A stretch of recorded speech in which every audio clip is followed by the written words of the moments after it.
Hi, I'm Greg Yellen with Reynolds & Reynolds, and this is Connected. Today, I'm really excited. Just 2 weeks ago, we had the Automotive Amplifiers Contest at Amplify 2026 out in Carlsbad, California. And today, we're going to share our two winners from the contest. We had 5 finalists join us out in Carlsbad, and they all presented their innovative best practice and their ideas on stage in front of the entire crowd at Amplify. They all did a great job, but our panel of judges, consisting of Uli DiMartino, Michael Cirillo, and Chris Pont, selected 2 winners from the 5 finalists. And today, I get to share those 2 presentations with you. So the first winner that we're going to share is Randy Carlton. Randy won our Impact Award at Amplify as part of the Amplifiers Contest. Randy's the general manager at Volvo Cars Bellevue, which is a part of the Swickard Automotive Group. And his best practice was introducing videos into the sales process to really build trust and engage leads right away.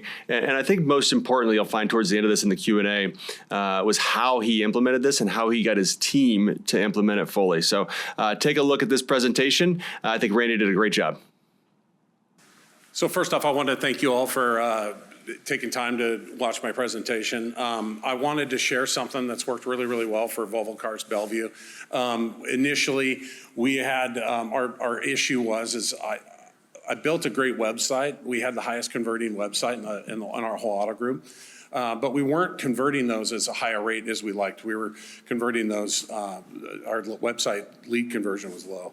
And so what we found is that we needed to find a way to get more people in the door. So what we implemented is we went ahead and added video into our lead process. And so it really addresses the hardest part about getting a fresh lead. The hardest part about getting a fresh lead is getting the customer to respond back to you, getting engagement. That is the hardest part.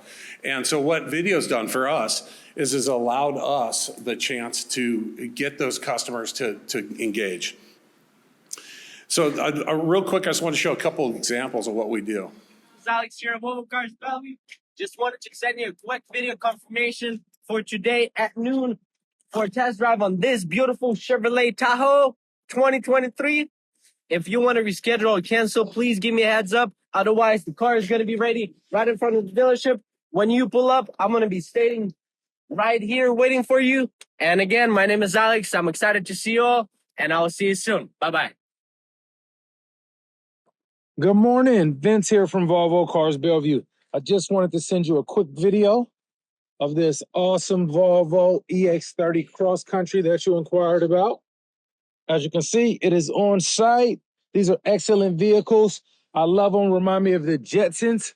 Come on in, take one for a spin, and take advantage of the excellent offer we have on these currently. Feel free to reach out to me by call or text at 253-259-8158 and let us know how we can earn your business here at Volvo Cars Bellevue. So as you can see, versus just your standard text or lead, response, if we send a video, it just creates a lot better connection. I heard a lot of laughs and a lot of you can build. If you get somebody smiling, you move along the sales process a lot faster. For us, it builds trust. It allows the customer to see the car, see their salesperson, and it builds familiarity with that salesperson long before they ever step in the showroom. So they tend to negotiate online less, and they also tend to come in and show for their appointment a lot more. It creates a personal connection. So when you send that video, the people, they don't have to guess who they're gonna see when they come into into the store. They don't have to, they know who Alex is. They say, oh, I'm here to see Alex. It looks like he's standing right over there. So it helps create a real connection with each guest before they come in. As I said, it increases engagement. We found about a 300% lift in our responses. It helps you stand out. Most stores don't do this. And so most dealerships don't create those personal connections. They send the standard responses, they get the standard replies. This really helps you stand out. It creates a huge difference between you and your competition. It also makes it so the guest feels special. It speeds up the sales process. As I said, if they build that tight trust and that connection with their salesperson, they tend to negotiate less. We have a lot less distrust And so it speeds up the process, and they tend to, our verbatims we get back, they mention the videos a lot. So the other impact is we've been able to increase. So we had around a 50% lead to appointment ratio. We've gotten up to 70 to 80%, depending, month over month. We also, our CSI scores, when I took the store over, we were 281st out of 283 Volvo stores in CSI and SSI. We're now 41st. So it's made a huge impact on the guest experience and on how they feel about purchasing a car at Volvo Cars Bellevue. And other than that, that's it. That's what I got. Thank you all. And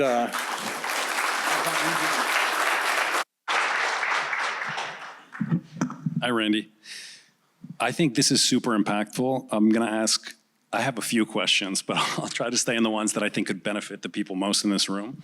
So as far as execution and accountability, what are you doing to ensure that this gets delivered every single time? And how are you holding your staff accountable?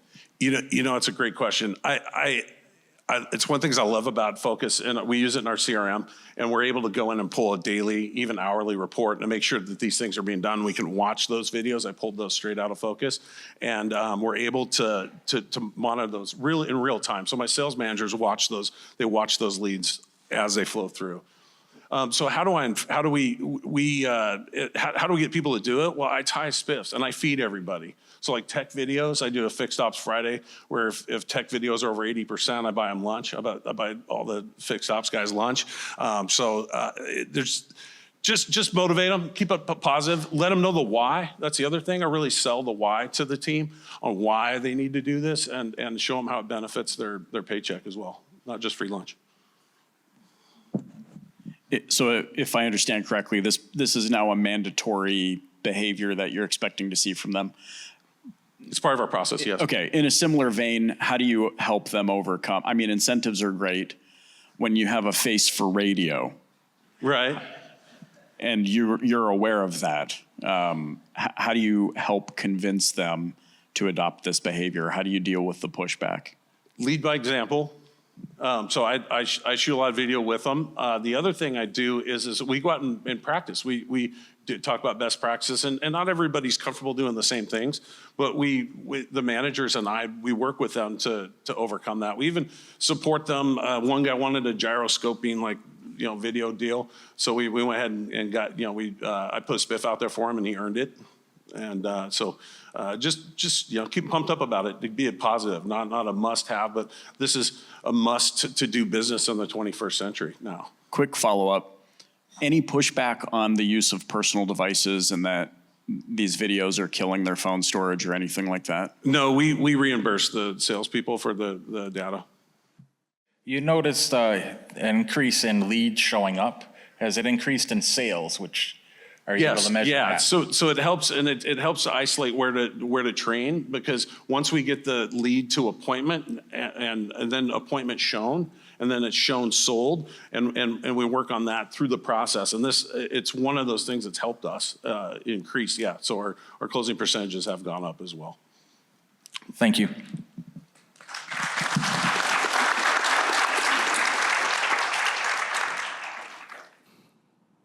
Randy did such a great job both presenting, but also in his best practice and being able to get it implemented in his store. I appreciate him sharing how he was able to do that and get buy-in from his sales team. Congratulations, Randy, on a great job and a great idea. For winning, Randy did receive a trophy that hopefully he's displaying proudly in his store, and also a donation to the charity of his choice. So Randy donated $5,000 to the American Foundation for Suicide Prevention. So thanks so much, Randy, for joining us and for your presentation, and congrats again on your win. Our second winner is Chris Lasko. Chris won our Innovation Award. Chris is the General Sales Manager at BMW of Pittsburgh. Interestingly, Chris joined us in 2025 as well as a finalist at Amplify, and this year was one of our winners. His best practices around creating a remote finance department in the dealership. Pretty interesting concept, going 100% remote. So take a listen to this one, and also make sure to stay for the Q&A at the end. I think there were some great insights unveiled there. Here it is. Good morning, everybody. First off, I want to make sure I thank Reynolds for this opportunity and thank my team for doing all the things that makes these possible. My name's Chris Lasko, and I'm from BMW and Mini of Pittsburgh, where we've been operating with 100% remote finance since November of 2023. Now, I'm not here to suggest that remote finance is the right move for every store. Every store is different, every market's different. I'd just like to share some of the things we discovered. The reason we tried it, interestingly, it wasn't some grand initiative. We weren't trying to reinvent finance or eliminate our finance team. Like many dealerships, at the end of the month, we find ourselves with more deals than our finance team could comfortably handle. So we partnered with a remote finance company to help handle the overflow. As we watched it work, it became obvious. Remote finance fit the way our dealership already operated. Many of our customers aren't making some impulse purchase on the showroom floor. As we looked at the process, we realized we'd already separated so much of it. When you come into the store, you've already decided on the car, you've done your shopping online, negotiation is happening over the phone, and delivery's already scheduled. So why are we tying finance to that delivery appointment? Does it really have to be? Turns out it doesn't. So how the process works. Once the deal is submitted to our remote finance team, the finance team reaches out to our customer, asks some confirming questions to make sure we have all our I's dotted and T's crossed, schedules a Zoom appointment with the customer at a time that fits their schedule. Now, it's during this Zoom appointment that customers complete the finance presentation and signs electronically through Reynolds eSign. That allows the delivery to focus on what it should be about, the delivery of the vehicle to the customer and that celebration. So if they should happen to decide to purchase a vehicle while they're in the store, we have a dedicated Zoom office set up for them so every customer receives the exact same experience every single time, in store or remotely. One thing we've learned is that remote finance is only part of the process that makes it valuable. The fact that the process now becomes very predictable. You know where the deal stands. You know who owns the next step, and everyone's on the same page as what the customer has been told. One of the things that surprised us, now I assumed we'd have no problem with our young tech-savvy customers, figured they'd love it, and they did. But what's really stunning was the number of seniors, 70 and 80-year-olds, who loved it just as much. They like sitting around their kitchen table. They like sitting talking with their spouse, not feeling rushed to make decisions. It reminded us not to make assumptions because convenience doesn't seem to be generational. If the process is simple, clearly explained, and comfortable, customers of every age appreciate it. Something else we didn't expect was the role of our finance coordinator. So the finance coordinator, their responsibility is simple. They're looking for missing signatures, incomplete paperwork, or anything that could create problems later. Because that's their primary focus, the quality of our paperwork has improved dramatically. It's truly rare that a deal is pushed back from finance now because it's missing something or it's incomplete.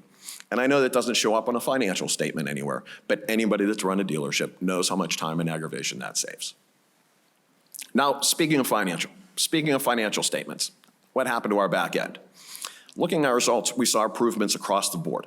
Back end gross per vehicle increased $452. Product gross per unit more than doubled from $601 to $1,264. The number of deals with at least a product went up almost 20%. And products per deal went from 1 to almost 1.6. And we saw those gains across both brands, BMW and Mini, and new and used, so it was very consistent. So looking back, it's kind of funny because we never really started to become a 100% remote finance dealership. We just tried something that solved a temporary operational need. But over time, we realized it wasn't just helping during busy weeks, it was making every week better. So if another dealer were to ask where to start, I probably wouldn't start talking about Zoom or Reynolds eSign. I'd start with communication.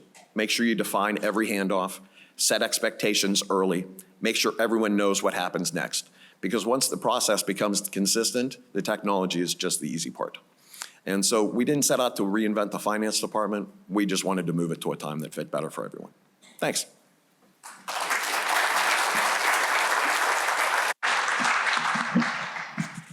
Thanks, Chris. This is very interesting. I'm hearing about this more and more, but what is your percentage of deals that end up leaving the showroom to complete the transaction after? Because I would think that it would be a lower amount, but based off what you're saying, it sounds like quite a few people take advantage of going home and going through the process. It's it's truly at the customer's discretion, but we can really focus on what is going to make it a better experience for the customer. Doesn't make sense to hold that person, because we're so nervous about letting them walk out of the dealership that we're going to hold them there for 4 hours. What kind of impression does that leave on the operation you're running? Why not send them home? Let them do it at home and come back when everybody's prepared and it's a fantastic experience instead. Like, we know the best way to do it. Why don't we just try to? Chris, is this something that you're offering as part of the sales process so that they're aware that they can do this, or is it held in reserve, like you're picking up on their social cues that they don't want to be here anymore, and you go, oh, hey, by the way, you could do this at home? No, if I look at the majority of our transactions, it's an initial interaction, and then the close happens after that fact. The customer is leaving, it has a tendency to leave anyways, or the transaction has already been made before the customer has ever shown up. Between those two, we really don't run into that many split decisions on the floor. So how did you find these finance managers? You mentioned using a group that already had these people available, or did you get them on your own team? We discovered them in an event like this where we happened to network into them. And it's fantastic because they've separated, their process separates it so that everybody can specialize as well. They have underwriters that take care of their side of the paperwork. Their finance managers sit around at the pool until it's their time to come in, get on their call, do what they do, and go back to the pool. So you're able to compensate them a little differently because you improve their quality of life. How about your sales staff? Because, I mean, you hit the nail on the head with that fear of letting the customer leave. How did they adopt this and feel at ease, knowing that their customer was going to go home without signing a contract? Just doing it. Just repetition. It's, they got comfortable with it. It was initially the whole problem was communication. It wasn't any of the tools, any of the processes. It was just how can we please. The piece you miss is when the customer isn't there and you can't see what's happening to them. It freaks everybody out. So this instead allows them, once we closed that, so they felt comfortable that, oh, this person's talking to him right now. He's going to be on the Zoom call at 7 p.m. I'll see him at 8. Very manageable. How are you handling the accountability that those remote individuals are remaining compliant with what you want to have happen? Who's watching that? Is that something that falls on your shoulders? No, I don't have that big of a challenge with it, to be honest. Everyone has bought into it, so I'm not running around making sure. It's become such a great process that everyone just does it because it's the easiest way to go. So I don't find that I have to walk around with a stick all that often. Thank you. Thank you. Congratulations to Chris Lasko on his win at the Amplifiers Contest. Great idea. Generated a ton of questions, both from the judges, but also after the event. A lot of people came up to Chris, were asking how he implemented this, how he convinced everybody to move forward with it, and also the results that he's seen. So clearly a lot of interest here. Congrats again on your win, Chris. The charity that Chris chose to give to is the Andrew Carnegie Free Library and Music Hall. So Chris, great job again, and it was great to have you. Before we hop off, don't forget you can watch or listen to all episodes of Connected on YouTube, Apple, and Spotify podcasts. And make sure to hit subscribe so you're notified every other week when new episodes are released. Thanks so much. We'll see you in 2 weeks.